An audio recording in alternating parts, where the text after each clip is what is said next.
Welcome, everyone, to Dial the Gate, the Stargate Oral History Project. My name is David Reed. I appreciate you tuning in with me for this episode. Craig Veroni, who played Dr. Peter Grodin in Stargate Atlantis, is joining us. This is a live show, so if you have questions for him, turn them over to our mod team in the YouTube chat. If you're not on the YouTube chat and you want to ask questions for Craig, get on the YouTube chat. Craig Veroni, Dr. Peter And Grodin. Hello, and sir. hello. First of all, I want to apologize to anyone that's on the live stream because I completely forgot. I'm late, by the way. Really apologize. No, And you're fine. if you've been there waiting patiently, I appreciate it. So we had Shane Meyer on a couple of weeks ago, Oh, good old Shane. Yeah. and whoops, I guess I was muted. Sorry, guys. I apologize. I took care of it. I thought I had unmuted and I hadn't. We had Shane Meyer on a couple of weeks ago, and I was like 15, 20 minutes late. The first live stream I've ever been late, so that was fun.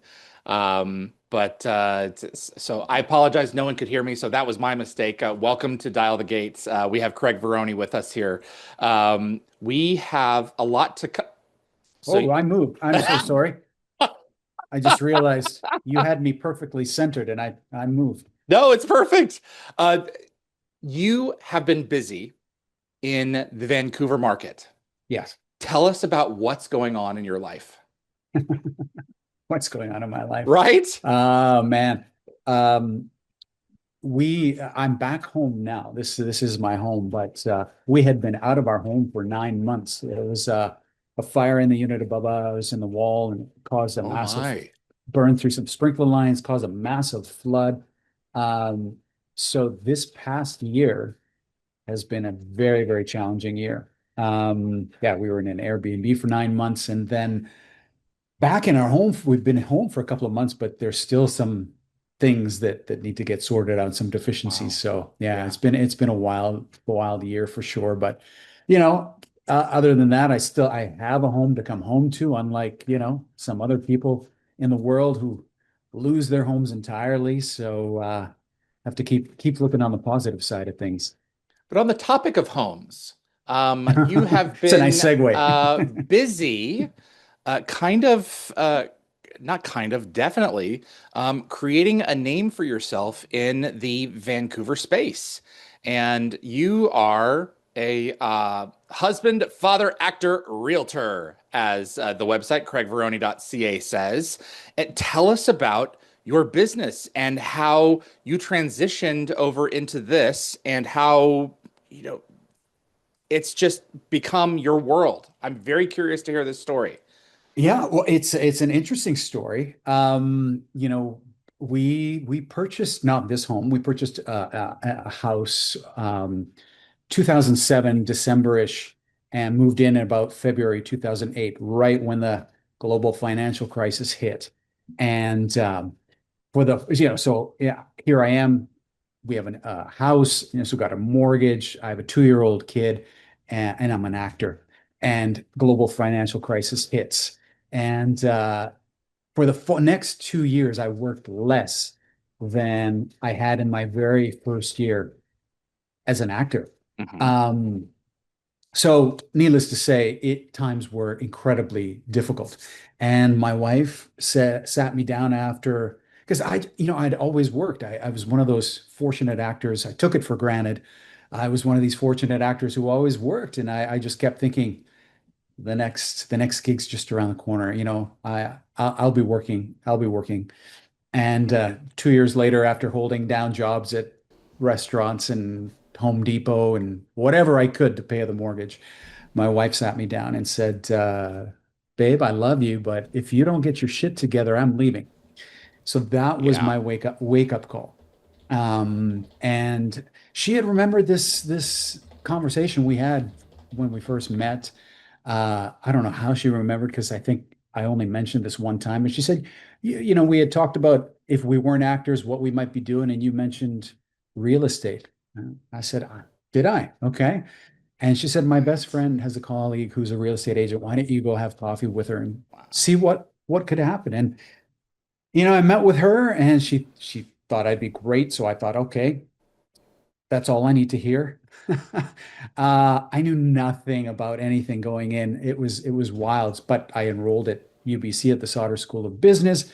The textbook arrived, and no kidding, it was this thick, full of law, math, more law and more math, with a bit of real estate terminology thrown in, and I broke down, um, literally broke down, and I said, I can't do this.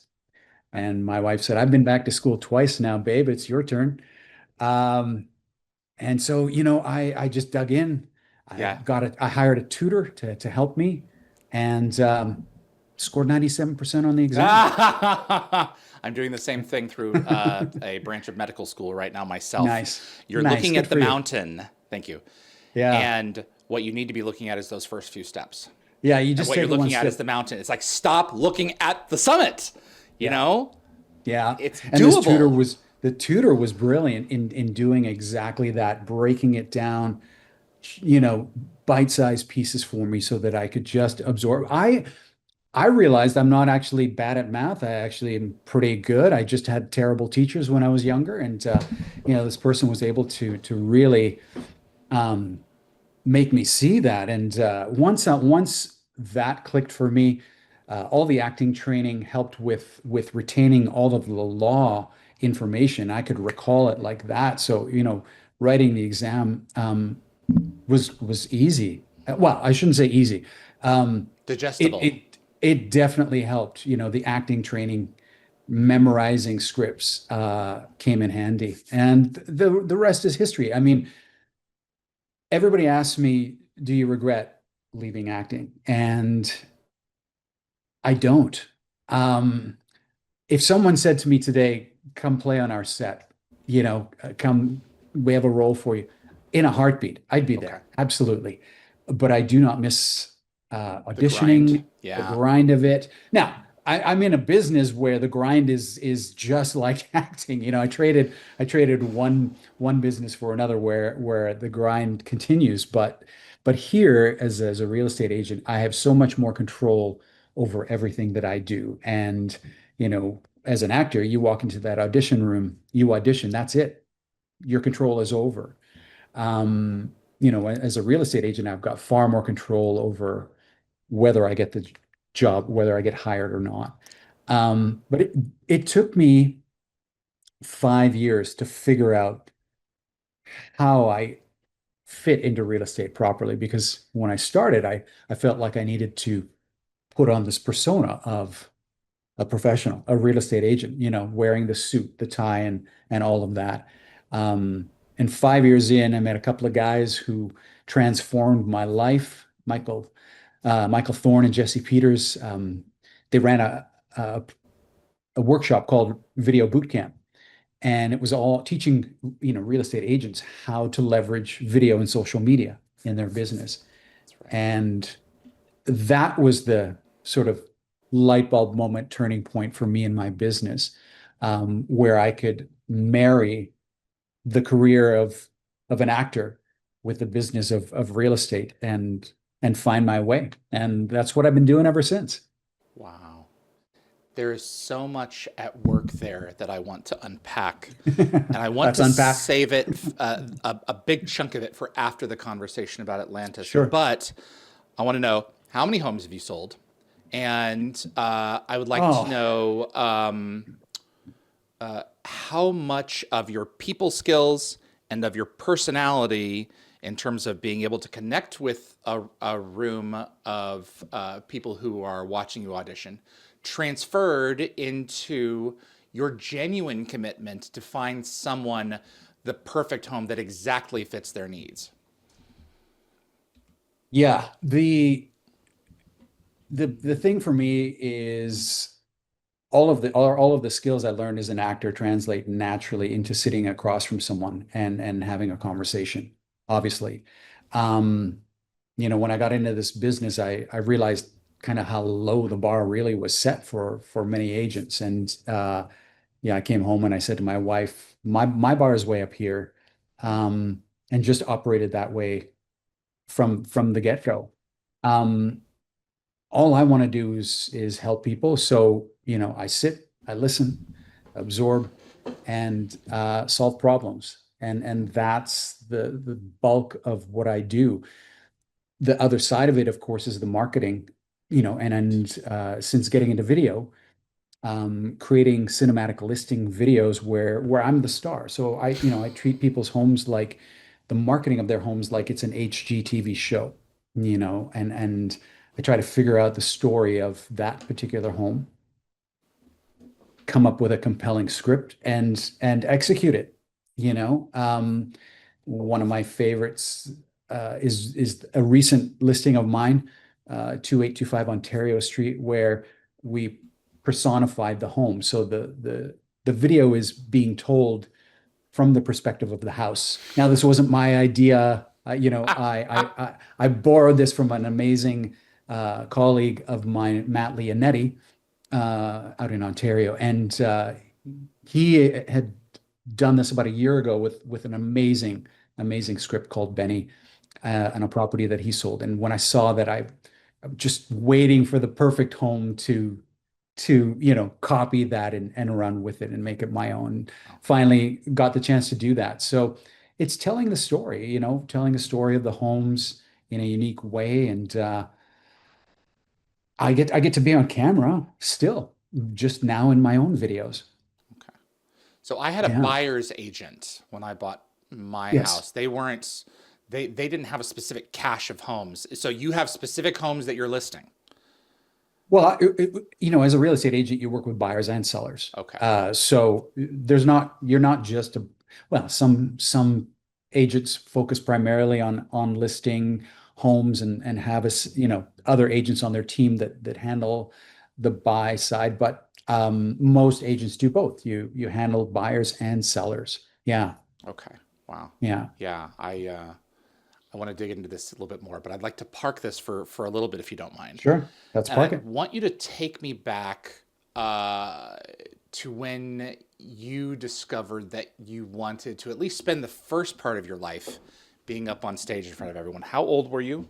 What was it that really hit you? And tell me about the road that led to 2004 and Atlantis. Grade 11, Okay. discovering acting Okay. in high school, in grade 12, and an amazing acting teacher, Bill Greenland.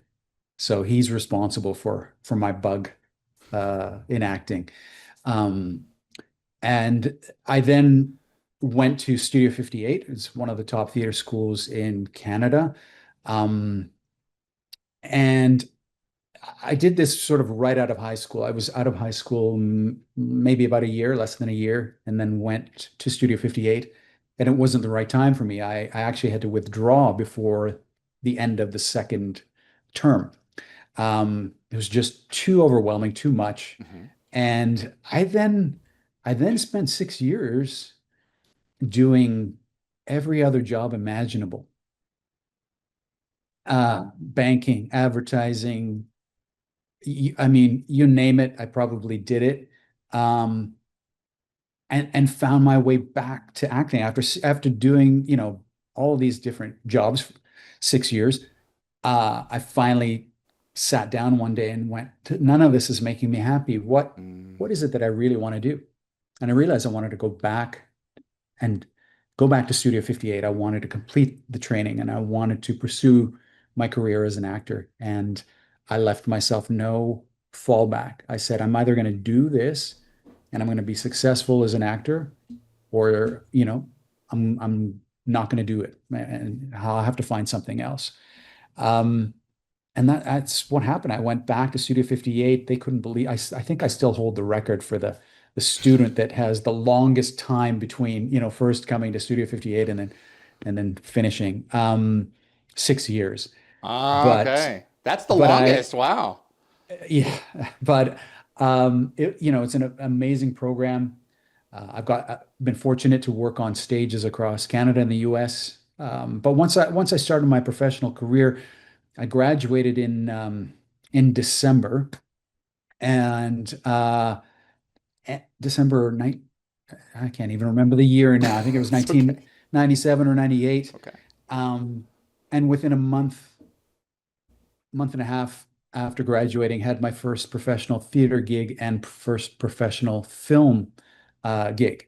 So I was able to Wow. join both unions immediately and just never look back from there. Wow. Like I said, I was one of these fortunate actors that continued to work steadily, loved what I did, um, and had been had been on the original Stargate prior to auditioning for Atlantis. Mhm. Yes, as a Yeah. helmsman or a weapons officer, the weapons officer, I believe, Yes, I believe I was of on the Prometheus. Daedalus or the Daedalus came in season two, so okay, you had been gone at that point, but you were definitely okay, aboard Prometheus. Prometheus. Yes, Okay, ah, sir. yes. Okay. Glad someone's keeping track of these things. Absolutely. Yeah, no. That Yeah. was is there a part that you have played that has continually stuck with you over the years? Um, Yeah. that you occasionally find yourself thinking about? I'm curious. Yeah. Um, two, Okay. two parts actually, one in theater, one in film. Um, the one in theater is a play called The Matka King by an amazing playwright, Ano Shirani, and I played the title character. Um, just an amazing character, the wildest. He's a eunuch who dresses in a sari, and it's out. You can get the book. You can get the play. Rent. It's fantastic. But that character stuck with me, and I continually think about that. The other is Two for the Money. Um, Character Amir. This was a film with Matthew McConaughey, Al Pacino, Rene Russo, written by and directed, I think, by Renee's husband at the time. Oh, did he direct and write? I can't remember. He was the writer anyway. We may have had a different director, but an amazing script based on or cast and script based on a true story Mm. about sports gambling. And so that character was an amazing character. And it's probably one of the more widely known films that you know, people people see me and they once they make the connection, they go, oh yeah. So those two. Wow.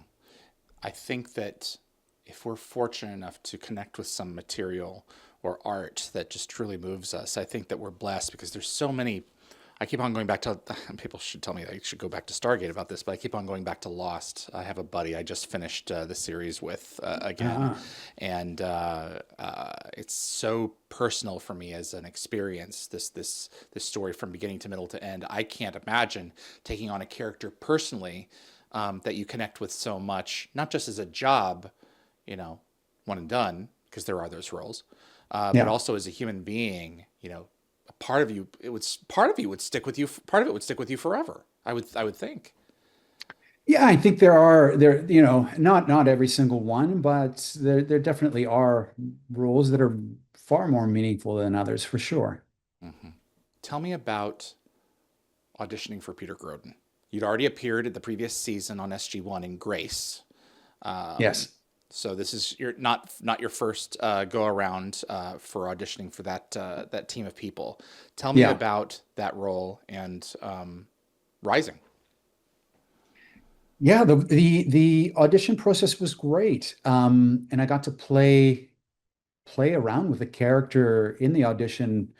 I was the one that came up with the accent for the character, and initially I envisioned the character being born in India, Hmm. raised um, in the UK, and so that's why his accent initially for me was a blend of you know Indian but raised and schooled and educated in the UK. And when we got to set, they wanted less of the Indian accent in there and more of the British. So I just made him British. He started there. Yeah, you know. Because I kept getting the direction of, yeah, we want the accent a little lighter. I want a little lighter. And so because I was trying to blend two accents together anyway, I felt like, well, if I do any lighter, I'm just gonna, so shall we just lose that part of it? And part of me felt uh sad that I couldn't do exactly what I wanted to do. I felt like, we could have the character might have been a little more interesting had I Mm. been able to stick with what I had envisioned as his voice. Was this a tough audition, or was it pretty No, straightforward? yeah, it was Yeah. a pretty straightforward audition. Yeah, Okay. yeah, Okay. yeah, What nothing tough. I think there was definitely a callback, I think, it wasn't just one audition. I auditioned and then there was a callback. Okay. Yeah. What do you remember about shooting this enormous pilot? Uh, all new toys, everything's brand new. Yeah. A team, some including new people, but who have largely been working together at least through SG1, and some in the case a couple since MacGyver. What was it like getting onto this new car attached to this moving train? Well, Martin Wood was the director, Yeah. and I'd worked with Martin before. Fantastic guy. But stepping onto that set for the first time, I still remember that. It still gives me goosebumps. It was the first time stepping onto a set so large that it had been built from scratch. And as you said, everything was new. So walking into that and seeing all of this equipment that we got to play with and, touch and feel, it was incredible. Yeah. I remember the grand pianos up on the operations deck and the dialer, and Yeah. just the amount of power that was looked like was coursing through these things, and then the hologram, lights and everything else. You get lost in that space. It Yeah. doesn't take too long to convince yourself, part of yourself at least, that this could really be happening. Does that Yeah. assist with the performance? Oh, absolutely. I mean, the Yeah. more um, real and enveloping the environment is that you're working on Mm. as an actor, yeah, the more you don't even feel like you're acting because everything else is assisting you in such a way that it's effortless. Was there anyone that you connected with in front of or behind the camera when things weren't rolling? Is there Oh anyone my still in your God. life from that period of time? Um, no, really, I don't see. Okay. I mean, because all of my acting colleagues I don't see all that often Mm. because I'm just not in the business anymore. Usually, if you're an actor, you're seeing everyone at auditions in the Hmm. audition room and either on set or so um I just don't see people all that often. But Tori, yeah, we connected instantly. We got to do a lot of work together as well. Everybody was great. Paul McGillian, Yeah. yeah, everyone was fantastic. And I got to meet Jason Momoa. I Okay. didn't actually work with him, but I got to meet him when we did a convention in Yes. London. Yeah, Wow. yeah. So he had just finished his first season on the show, or maybe he didn't even. Yeah, he'd just been on the show for a little bit, Hmm. and I'd already been killed off. So it was neat to meet him back then, and see how far he's gone.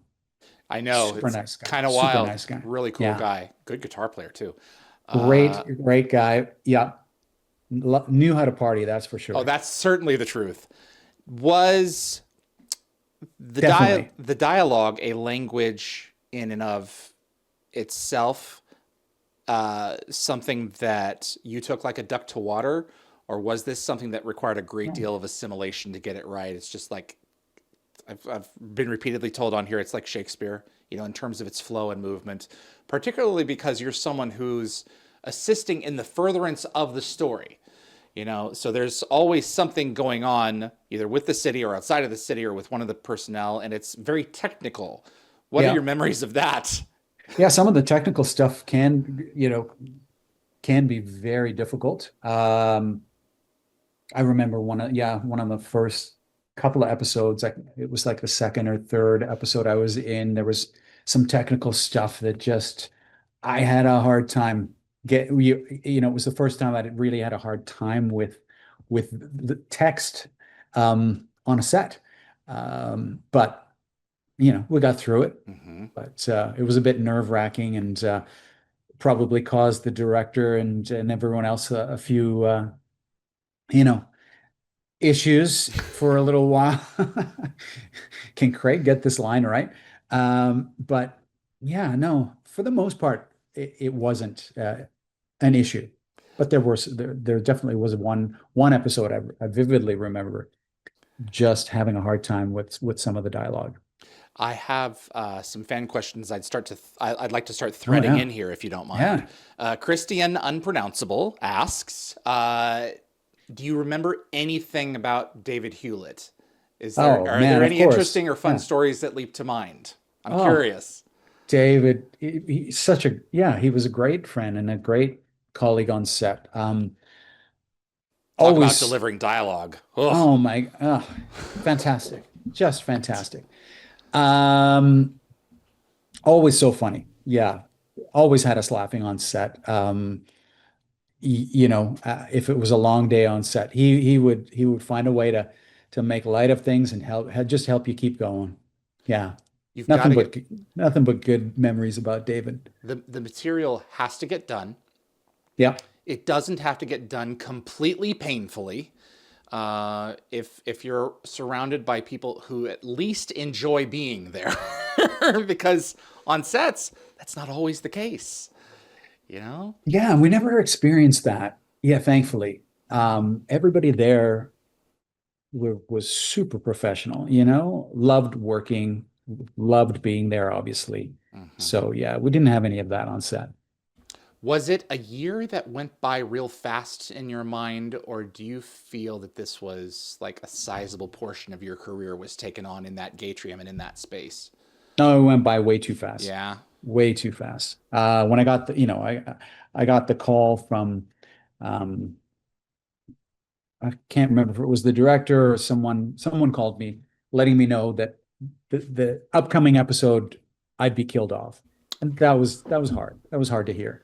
But I understood, this is a TV series where they've got to find some characters. It's the, season finale. They've got to find some characters that the audience connected with, but it isn't one of the primary characters that is going to, be super missed. So, um, yeah, I wouldn't like I understood it.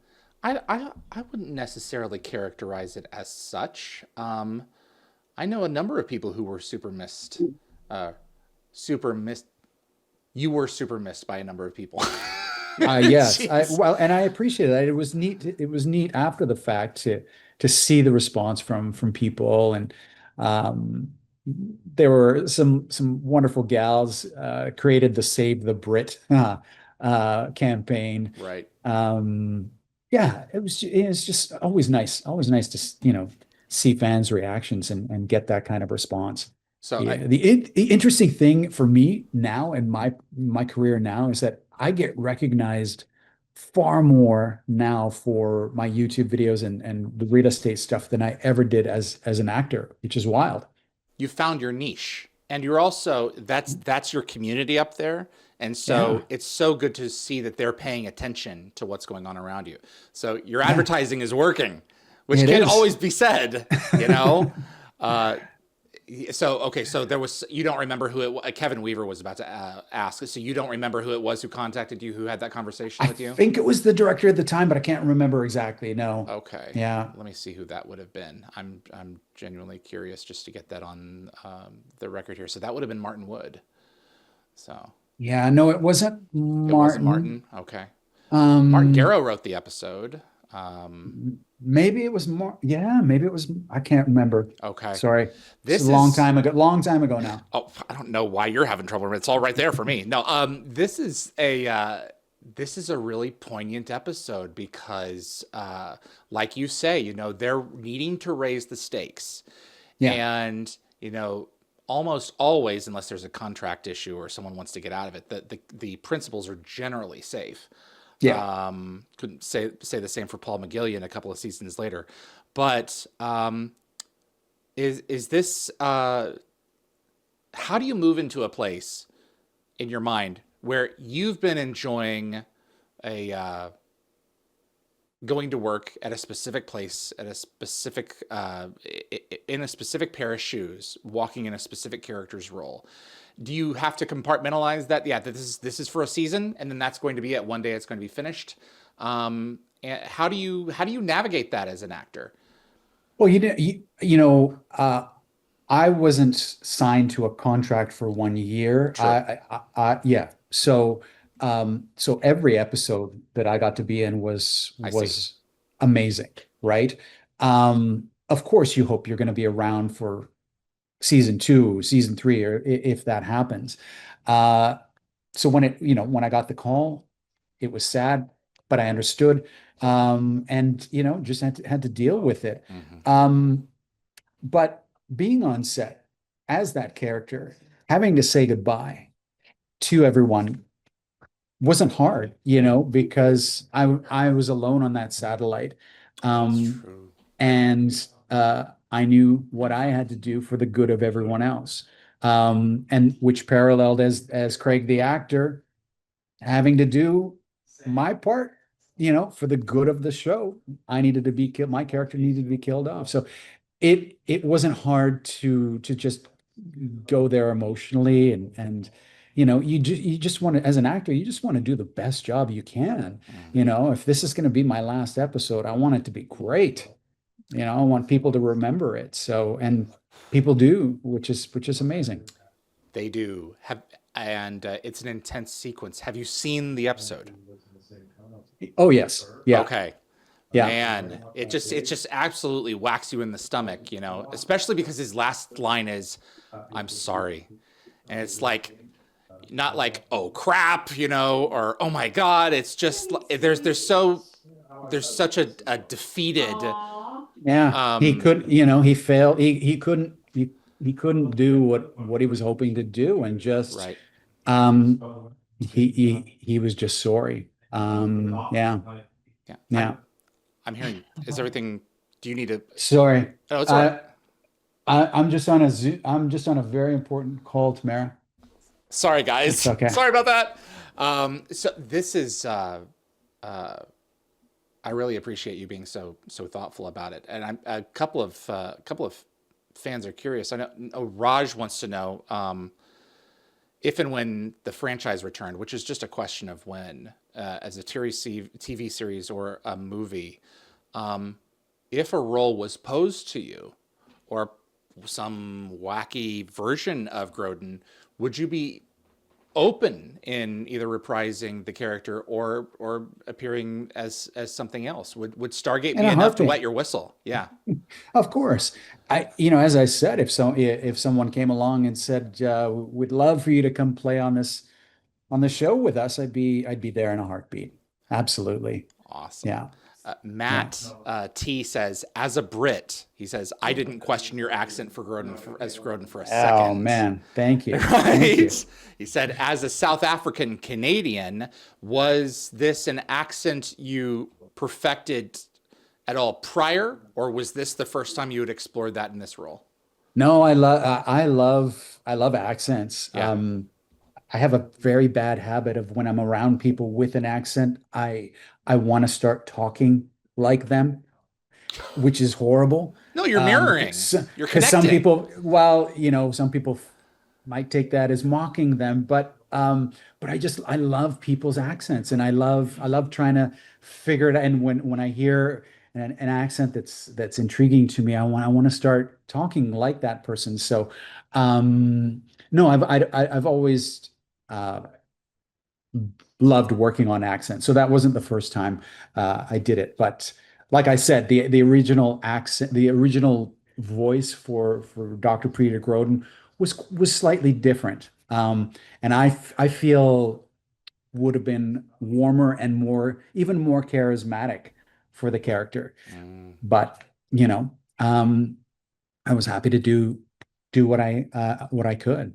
absolutely. What was it Yeah. like meeting fans at conventions? That's where you and I originally met in Vancouver at Creation. What was it like connecting with that audience, especially after his fate? Oh, it's always it's equal parts awkward and fun. Awkward because this was such a long time ago for me. Yeah. Even when I had met you, that was several years um It had been after I about 7 or 8 months at least. Season 2 was in production. oh, was it? Okay, Yeah, so it it hadn't may been have felt years at that the way. Yeah, I guess it yeah, it did. Yeah. So only 7 or 8 months, really. Wow. yeah. But yeah, it felt like eons had elapsed between then and that event. But it's fun to just meet them. Who doesn't enjoy meeting and talking with fans? It's a joy. It's an honor.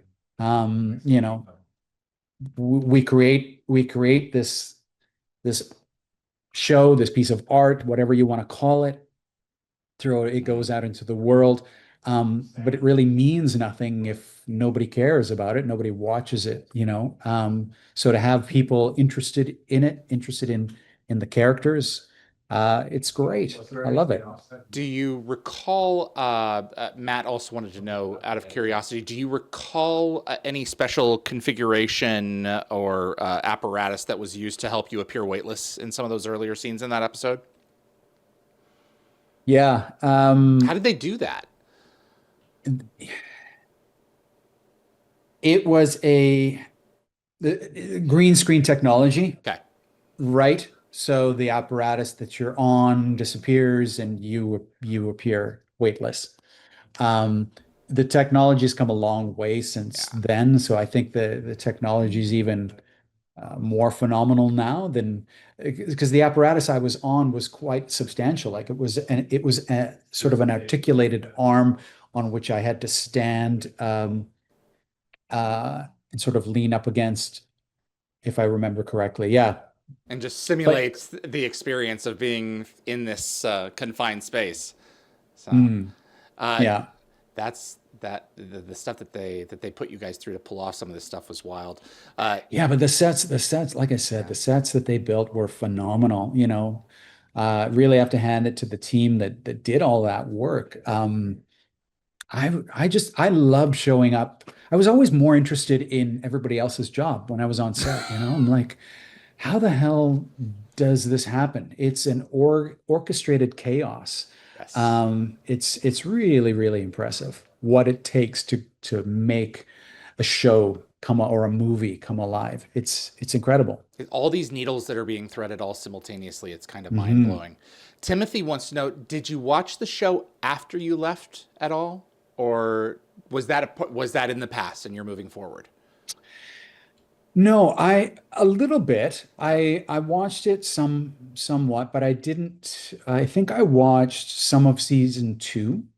Okay. Um, I don't think I finished season two. Yeah, but yeah, no, I didn't continue watching the show. Not because I was mad or Oh, hated the, sh you know, no. it's just that even the stuff that I was in as an actor, whether it was a TV show or film or whatever, I haven't seen half of the things that I've been in. Hmm.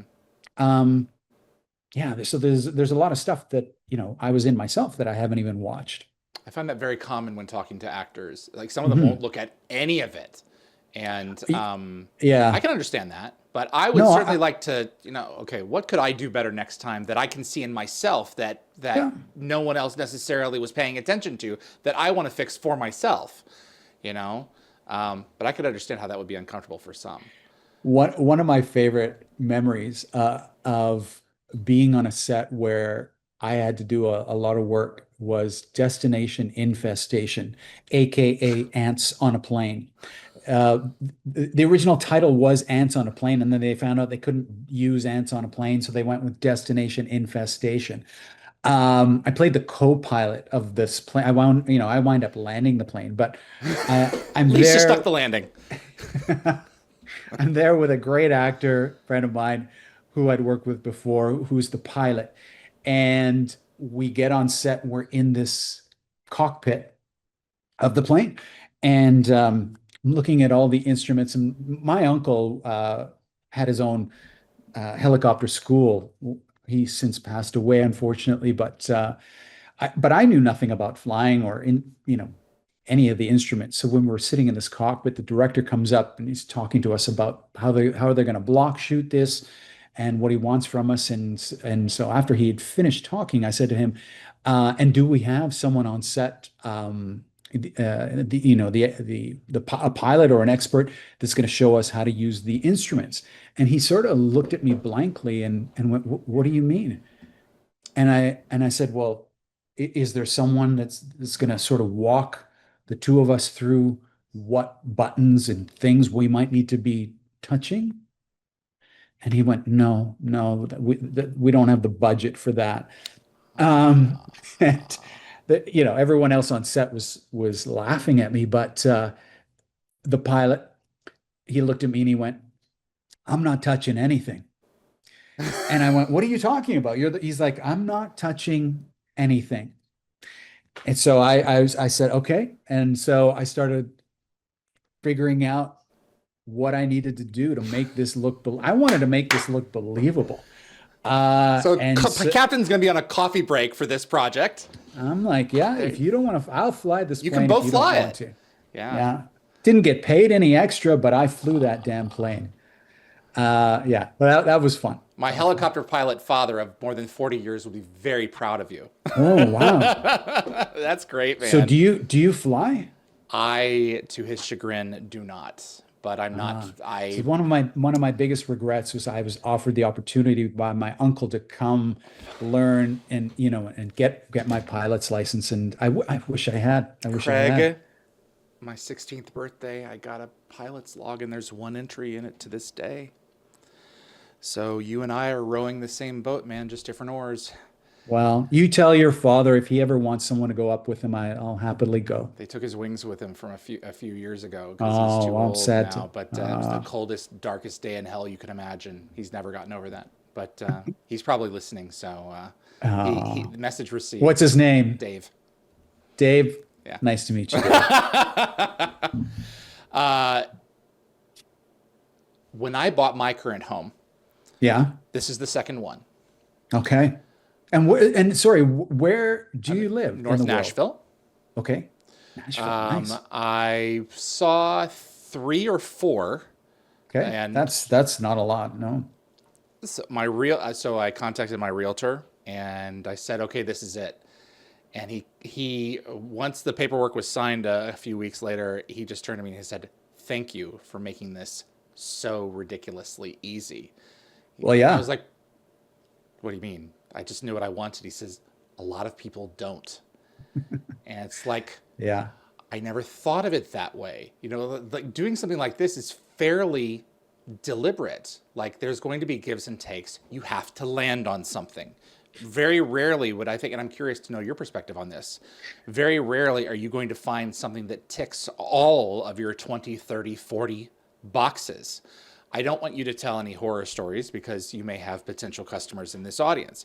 But what is it like threading those needles of dealing with customer expectations versus reality? And when do you have to sometimes dial up the acting a little bit to make sure that you don't explode? Because Oh, occasionally you're going to have a client that is unreasonable yeah. because they do Yeah. exist and they still deserve Absolutely. housing. Yes, they do. However, I fire those people and they can go find their homes with someone else. And I have Oh, you fired have let, a couple of okay. people go, yeah, yeah. Wow. Well, I mean, it's in the best interest of the client, right? If I'm not Um, gonna, if I'm not cutting it for you, Yeah, it's not you, Yeah. it's me. If we're not gelling, if we're not Yeah. on the same page, this is the great thing about the use of video. Yeah. And how I've been able to sort of carve out my career. Um, for the most part, I attract clients who are amazing to work with. They're people who want to work with me. They're people who I want to work with. They're wonderful people, Wow. lovely people. I'm friends with many of them, So it's an energy and level thing. absolutely. And Yeah. if I get the sense that it's going to be hard and difficult from the get-go, there may come a point where I say, I think you should find someone. I'm happy to recommend someone, but yeah, I don't think this is working out. And that's happened a couple of times. I never thought of it that way. That makes a lot of Yeah. sense. My guy is so much more lower key than me. We're still in Uh, touch. I consider him, an acquaintance, not so much a friend, but like our energy levels didn't match at all. But we still made it work because he was a recommendation from my guy in Phoenix, and that, right. as far as I was concerned, that was all I needed. But yeah, Yeah. And how? and that's for most people, that's what they love having a referral. Yeah, But most of the people I work with are not referrals. They're people who find me through my videos, right? So, like I wow, said, I'll have people who recognize this is the wild thing. They come from Australia, Japan, Hong Kong, all over the world. they're They come to immigrating. Vancouver. They come to Vancouver. Yeah, They're here for a few months and they bump into me on the street and they recognize me. hmm, And it blows my mind every time. Um, you know, one gentleman with his two kids were in a grocery store. They'd just moved from the Himalayas, a small village in the Himalayas. Nepal. I don't know where exactly, but Wow, my God, he's like, wow, we watched all your videos and he said, I'm a big fan. But he pointed to one of his kids and he said, but that is your biggest fan. And this is before I actually knew they were talking about real estate because he called out my name like he knew me and they started talking. And when he said fan and he pointed to his son, I thought, my film stuff, but he looked too young to, because I've been out of acting for a while now. So then when he said your YouTube videos about the neighborhoods in Vancouver, I just I I teared up a little bit. And I said to the young boy, I said, you manifested this. You made this happen. Because the father said mm, we watched all your videos, and the boy said to his parents, one day I'm going to meet Craig Veroni. Welcome to the Ultimate Guy. wow. And there we are in a grocery store, and we got to meet. So that's pretty special. That's amazing. The thing that Yeah. I like about what you are doing with, particularly with your channel, is that it's not just for people who are looking to move to Vancouver. It's also people who are looking to visit, and it's also educational about the city in itself. It's not just one note. Yeah. Was that intentional from the get go? I mean, obviously the Yeah. purpose is to, is to serve your larger interest. But was it that intentional from the get go with the channel and with what you were trying to do? 100%. Okay. Yeah, absolutely. When I started my YouTube channel, I don't know, 5 or 6 years, I don't know how many years ago now, Mm-hmm. but I looked around and there was nothing about Vancouver really. And I thought, well, if people are going to move here, or if people are moving from one municipality to another, if they're moving from Vancouver out to Langley or Abbotsford or vice versa, they want to know what's going on in those neighborhoods. They want to know what's in those areas, and I can create videos telling them about that because I grew up here and I have lived in almost every place. Um, and I love being a tour guide in my city. So yeah, it's been fun. But they are a ton of work to put together. Just putting a neighborhood video together, my God, takes a week or 2 weeks sometimes. Do you edit yourself? I used to. Ah, okay. You have Yeah, someone now. I did it for 3 years. Uh, or so on my own, and then hey, I finally hit the wall because filming, editing, all that stuff was another full-time job on top of my full-time job, and it just got to be too much. Yeah, a good editor can be worth their weight in gold if they know Absolutely. exactly what it is that they are doing. Yeah. Or can it, at the very least, serve as an interpreter for you for something that you can't properly articulate? I'm looking for this thing. Am I giving you enough information on what I want here? Oh, so it's this, yes, or that's Yeah. better. You know, Yeah. Well, that's I wild. have a great I have a great videographer that I work with. We have a great relationship, and he knows he can bring things out and or suggest things that I'm not even thinking of because I'm trying to think of so much when we're shooting. So I love working with someone like that who gets me and can suggest things that are going to make or suggest camera angles and shots that I'm not thinking about because that's not my forte or my Mhm. expertise. So yeah, I love it. What's next? You're gonna, What's next? is anything, Um, are you, is, are you in the lane that you want to be for the considerable future, or are you looking to expand in some different directions as well? I not expand in different Okay. directions. Um, I, I certainly would love to grow my business where I have a small team of 2 or 3 people, Um, yeah, I'm definitely in the lane that I want to be in. I love what I do.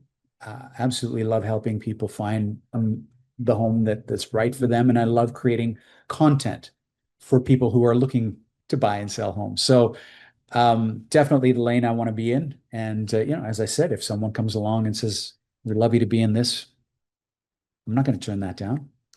I have been wanting to ask you this question Sure. because I think it applies to me and a lot of other people, especially, 40s, 30s, and younger, who Mhm. are not like our parents, who do not work a factory job all of our lives, who Mhm. find ourselves in and out of various things.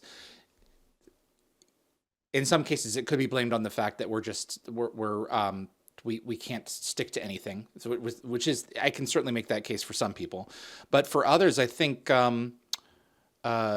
to everything there is a season. And Mhm. I myself have been in, I'm 42, 6 or 7 different industries at this point in my life, most of which are Stargate Okay. related.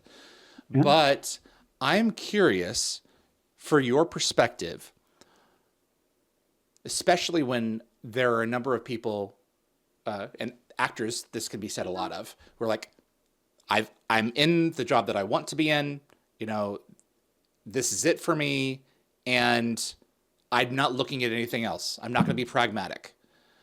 To being open to the possibility that this is a stop along the way, this is what I'm doing now. This may peter out. I may have to have other options later on in the future. At least be open and have an ear to the ground that your true calling may not even be what you thought it would be. Because that's, in some cases, what happened to you. For people who are trying to make their way in terms of finding their next industry, or at least being open and receptive to the possibility that why they are here, if you do believe that you're here for a why, may not have been unveiled to them yet. What do you say as someone who has become extremely successful in the area where you are now, thinking that the high school you, this wouldn't even occurred to him? What are your thoughts No. on that? And I'm sorry for taking 3 minutes to get there. No, that's quite all right. That's such a great question, really. You know, we live in a very different world from our parents. Just now, the advancement of AI right now is turning the world upside down It's going to change again. everything.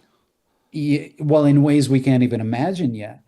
Um, the idea of going to work for a particular company and working for them for 20, 30 years is, I mean, that's so long ago that it's not even in the realm of possibility for most people today. Um, but you're absolutely right. It's staying open to possibilities. And I wish I had done that more while I was acting. I wish I had, as an actor, I mean, as an actor, you're supposed to stay open when you're acting. Uh, you're supposed to stay open to possibilities. That's the mark of a great actor. But I wasn't doing that in my life enough. And it took a very traumatic event to get me there, to push me across that I line. see.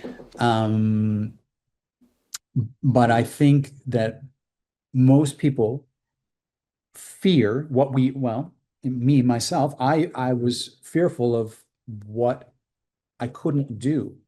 As you said, I was looking at the summit and not thinking about what the next step would simply be. Um, there's a great line in acting all the time. Everybody says, fake it until you make it. Yeah. And I've had to do that for this entire career. I've had to continually fake it For until the real I estate made career? it. Yes, I see. Okay. absolutely. Because there's so much to learn. There's so much to learn, so much to do. You can't know everything, from the get-go. Um, but you have to be able to come across as competent and professional, and you have to know your stuff. So it's just a matter of staying curious, staying in that um, learning mindset, right? Never thinking that you know everything, because you never will, but being open to continually learning. And I think those are the types of people that will always thrive in any environment and in any career. Those people who are continually curious, open, and willing to try things even if they don't know how necessarily to do them. Figure it out as you go. Um, and I've had to do all of that. You have to be able to, um, if at all possible, unless you have a very, very wealthy parent, I suppose, um, be able to pull your own weight and make it so that you can sustain yourself, so that you're not having to depend on someone else if you're fortunate. Um, but also at the same time, I think this comes back to the other point. You have to be able to live with yourself so that your soul isn't being sapped out of you.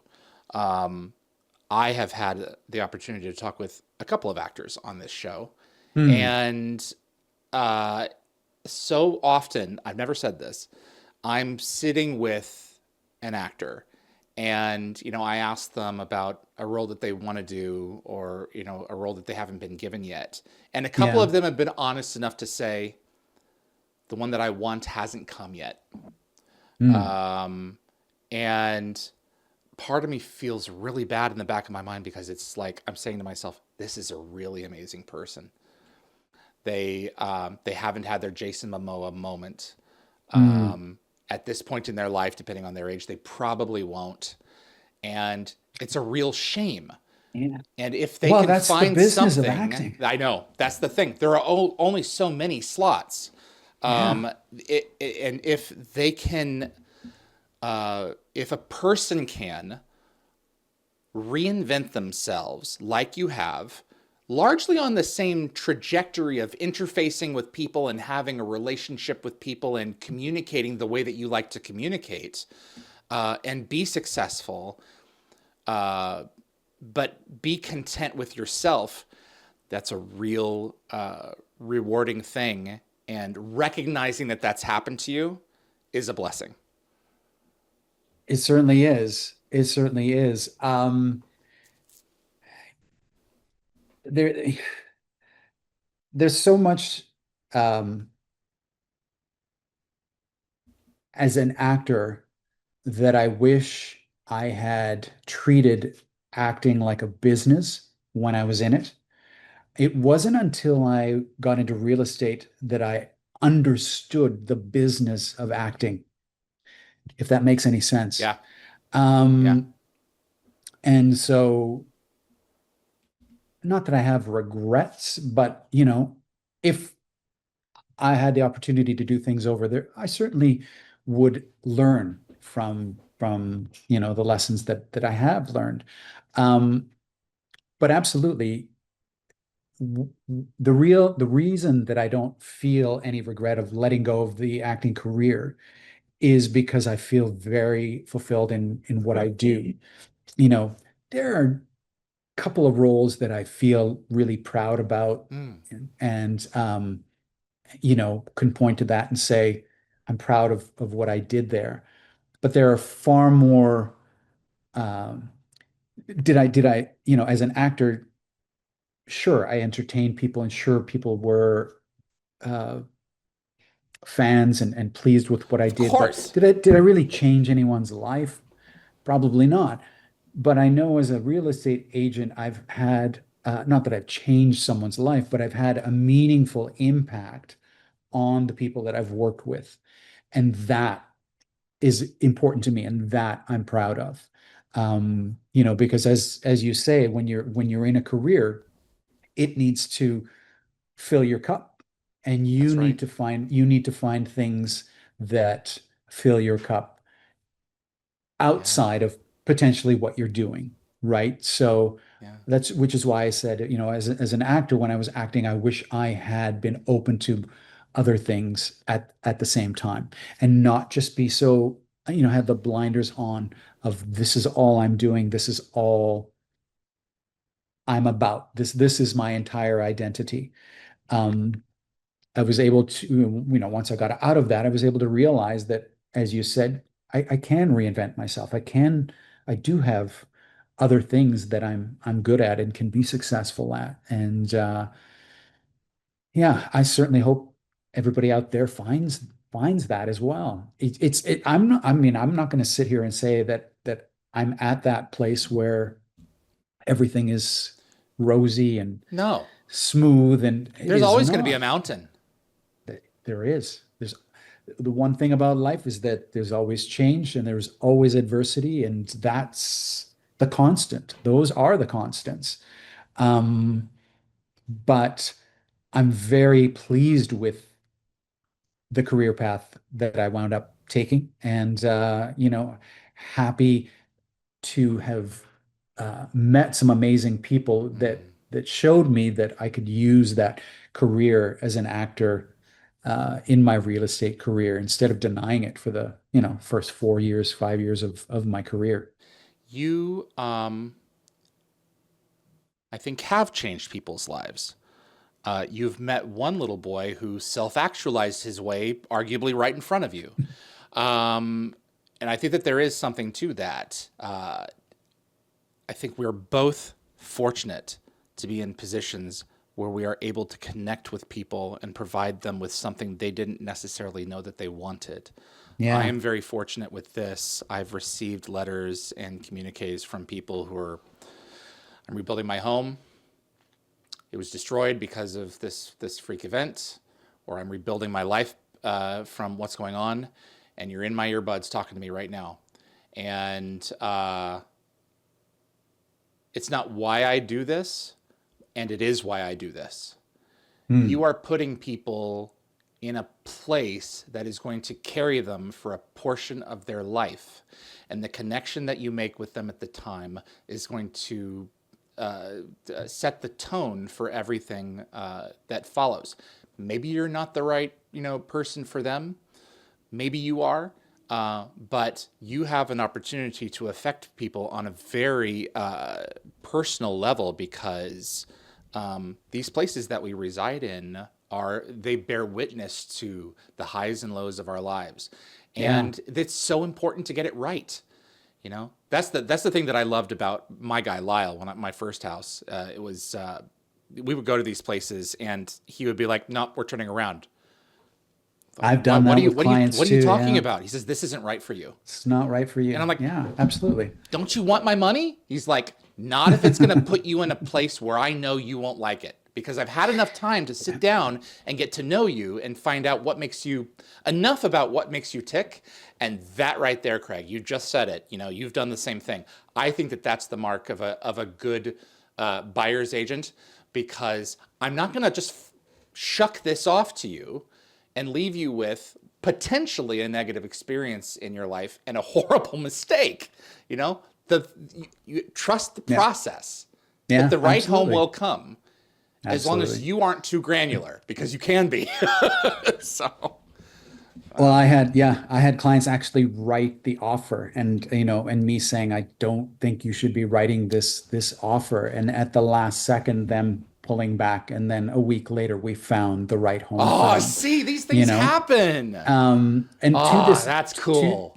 to this day, I don't know what I'm getting paid from any transaction until it's actually uh, solid, and I'm having to fill out the paperwork because the job is the job. The remuneration Yeah. fluctuates based on the size of the home or the price of the home and that sort of thing, but the job stays the same. So Hmm. I love, sometimes filling out the paperwork and going, wow, I get paid this. This is Yeah. fantastic. It bugs my wife to no end. Yes, but she's kind of jumped on the bandwagon with me now because now I'll say, should I tell you what we possibly could make? No, no. So yeah, I'm here to serve. I'm here to do my job, and just like your agent Lyle, he's there for you. He's there to make sure that he does the best job he can for you, and that you wind up with the best home that you can. It's one of the most Um, remarkable experiences of my life. It was so easy. nice, I came out and I nice. told him that was the one, and he said, "Well, we're going to get it for you." And 12 days Yeah, later, it was. nice. And it's the second best decision I've ever made for myself was purchasing that first home. The first one was moving out from my parents' house 2,000 miles across the country. But you guys are the lubricant that makes these things work, and if you do it right, it feels like a seamless experience. So I really want to thank you for coming on and sharing your Oh, my stories, pleasure. because it's if we are privileged enough to have the opportunity to put ourselves into a place and make it truly ours, the right guide can be everything. It can be an amazing experience, or it can be a bloody awful one. And the fact that you're serving the community up there that has grown around Stargate in its own way is kind of really cool. That you found that city to be your home, long term. Are you staying there long term? Is that the plan? Yeah, I mean, I've lived here most of my life. Mm, As you know, born in Cape Town, South yeah. Africa. Lived there till I was 8. Came to Canada, Toronto first for about a year and a half. But the bulk of my life has been here in Vancouver, growing up around here. So, I mean, I don't know if I'll stay here during retirement. Basically, wherever my son is now 19, right? Okay. Um, so wherever my son winds up, that's where my wife and I will be. Wow. Absolutely. Yeah. Right around So, Stargate, he was. But my goodness. So that's quite the arc. So, yeah. I, Yeah. He actually didn't I mean, it was funny with him growing up. He didn't know what I did for a living until he was probably about 7, 8 years old when he started seeing me in things on TV. So yeah, what's it's that? interesting. Yeah. Yeah. Craig, thank you. Thank you for Yeah. Oh, taking you're so you're much of so your time welcome. and sharing your story. And where can we find you? Where can we go to look you up? Oh, you just have to type in my name. I'm there. There we I'm go. not hard to find. That's great. Yeah, but Instagram, YouTube, my YouTube channel is Living in Vancouver, BC, but Instagram at Craig Veroni, um, Facebook, LinkedIn, wherever you want to find me, I'll be there. Would you be surprised to know I know 3 or 4 people who moved to Vancouver because they fell in love with it through Stargate? Really? Mhm. So they fell in love with Stargate and decided that that's where they want to. That's awesome. They fell in love with the city and the Yeah, whole yeah, everything that was there through the show. nice. So I That's totally cool. I totally believe it. So, Yeah.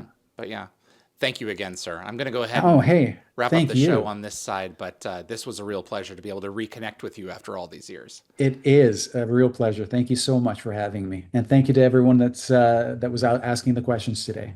Absolutely, sir. I'm going to wrap up on this side. All right. Be well. Craig Veroni, he played Dr. Peter Grodin in Stargate Atlantis, and you can also check him out at craigveroni.ca. We have a number of episodes coming up for you the next few weeks here. We've got Alex Zahara and Patrick Curry, who are going to be joining us Saturday, May the 31st at 1 p.m. Pacific time. We're going to mainly focus on space race and, brains don't fail me now. And it's failed me. So the UNS episode, Enemy Mine, that's it. And Kevin McNulty joining us just after, who played Dr. Warner in SG-1 and Lycus in Atlantis. And then Jill Teed, Clara Cavell. We're rescheduling Kira. All these folks and a number more are heading your way as we move further into season 5. If you enjoy Stargate and you want to see more content like this on YouTube, click that like button. It really helps with the show in terms of making a difference with growing our audience. And if you want to get notified about future episodes, click subscribe. And clips from this live stream will be released over the course of the next few weeks on both the Dial the Gate and gateworld.net YouTube channels. Really appreciate you tuning in. Thanks so much to my moderating team. You guys have my back. Anthony, Jeremy, Kevin, Lockwatcher, Marcia, Raj, Jacob. You guys are the absolute best. Really appreciate having you week to week to help me out. Frederick Marcoux at Concepts Web, who keeps dialthegate.com up and running, and Kevin Weaver, Anthony Rowling, and Linda Gategabber Fury, my producers. My name is David Reed for Dial the Gate. I really appreciate you tuning in, and I will see you on the other side.